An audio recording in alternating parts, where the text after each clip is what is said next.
চলুন এবার যাই আমাদের রুমে। চেকিংয়ের সব ফর্মালিটিস তো হয়ে গেছে। এবার রুমে সমস্ত লাগেজগুলো রাখবো, একটু ফ্রেশ হব, তারপর বড্ড খিদে পেয়েছে, যাব আমরা লাঞ্চ করতে। জানো তো, আমরা না অনলাইন বুকিং করেছিলাম, ফটো দেখেছিলাম, তবে ভাবিনি ভেতরটা এতটা সুন্দর হতে পারে। তাও তো আমি একটুখানিই দেখলাম। বিকেলবেলা কালকে পুরো রিসর্টটা ঘুরে দেখব আর আপনাদের সাথেও শেয়ার করব। কথা বলতে বলতে চলে এলাম।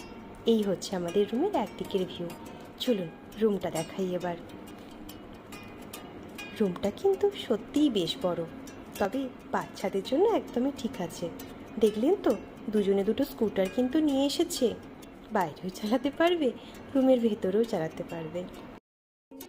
দাঁড়ান দাঁড়ান, আগে ব্যালকনিটা দেখি। আমার জানেন তো, সব জায়গাতেই ব্যালকনিটা একটু বেশি ভালো লাগে। ব্যালকনি ভিউ কেমন সেটা আমি সবসময় দেখি।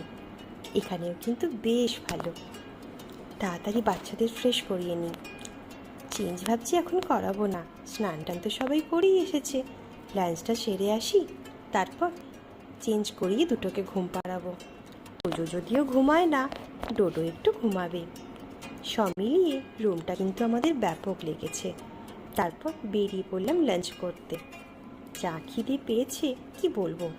আসলে আমরা ভেবেছিলাম রাস্তাতেই লাঞ্চটা সেরে নেব, কিন্তু অনেকটা আগে থেকেই দেখলাম গ্রামের রাস্তায় ঢুকে গেছি, তখন আর সেরকম পেলাম না।